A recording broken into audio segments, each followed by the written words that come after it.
What's going on, everyone? Coach Aaron here, back in another video to help you guys dominate the platform. I'm walking here down my street. Hopefully there's not too much noise here from the cars. I'm testing out my camera here in the outdoor settings, see how it does with the night mode over here and then the street lights. But what I wanted to talk about a topic today is something that gets asked often and was asked in my Florida group just this week, so I want to put a video together.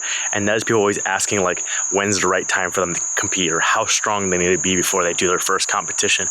And typically people are asking this for two reasons. Really, it's just one. The second reason, I'm just being nice, asking, talking about the first reason as well. The first reason is maybe the person simply does not know. They know nothing about powerlifting. They assume maybe it's like a higher level or pro sport where they have to have elite numbers to go and do their first competition, even at the local level. And they just don't know that, there's plenty of beginners competing. There's plenty of people with lower numbers competing. Teenage lifters competing, you have masters level lifters competing of all levels of strength. So they simply just don't know. And once they find out that it is an amateur sport, it's kind of like signing up for an intramural league for your basketball or something like that. Then they realize that everyone else out there is the same as them. Everyone else is looking to do their first competition.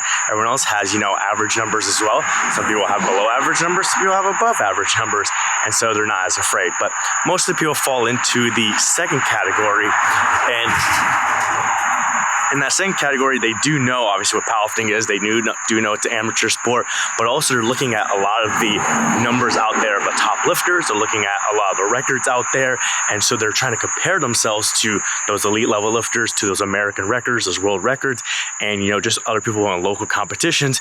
And they're worried of what people are going to think of them. They think people are going to judge them for them being weaker than them, and people are going to make fun of them if they only have a 200-pound squat when everyone else is squatting 400 pounds or 500 pounds.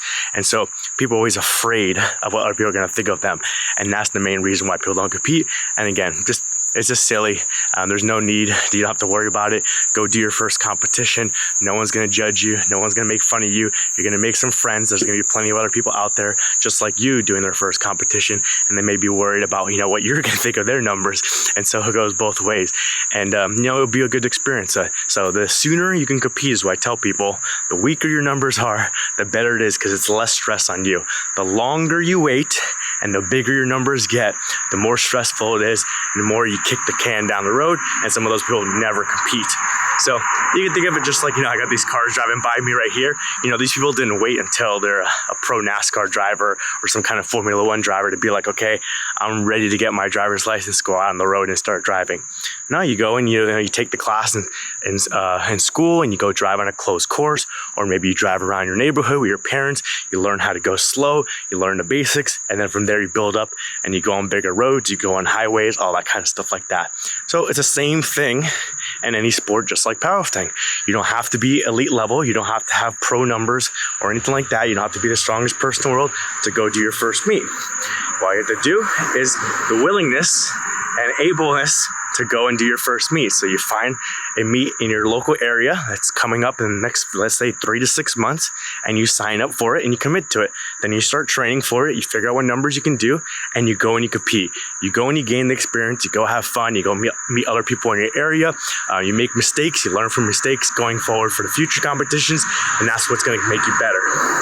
And not only is that going to make you better, but it's going to make you more motivated being signed up for that first meet. And then after you do that first meet, wanting to do maybe 2 more meets the rest of that year with your yearly membership. Versus if you never sign up for the meet and you never gain that experience, then you may not be as motivated. You're like, I'm not going to be doing a meet for the next 12 months. Then 12 months go by, no, I'm not going to do a meet this year. I'll wait another 6 months.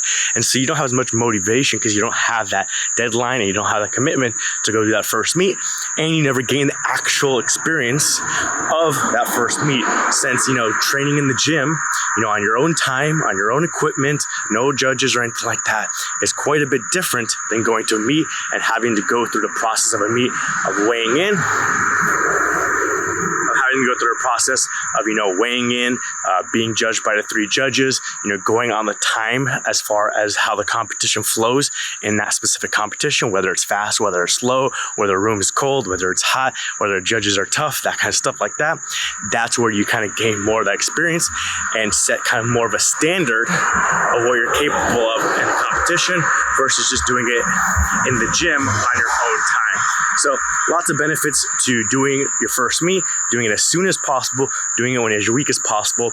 And if you're concerned about like the minimum weight, okay, for either group, if you're like, if you assume like, you have to be strong to do it, or you worry what other people think, is in most competitions, you can start with 25 kilograms, 55 pounds, which is the barbell, and then the collars on the side. And in some competitions, they will let you go down lower just to the empty barbell, 44 pounds, 20 kilograms, or sometimes they have the youth bars for the youth lifters. So if you're someone who is a youth lifter, maybe you can't bench press 55 pounds or even 44 pounds, then they can see if they have a youth bar, and you can get down to 55 kilograms, 33 pounds for the squat and bench press. And even with the 15 kilogram bar with some 10 kilogram bumper plates, then you can do the deadlift at the right height with a lighter weight as well. So really these days, no excuses. There's plenty of competitions around wherever you probably are. There's going to be beginner competitions with lots of new competitors competing. No one's going to judge you. No one's going to make fun of you.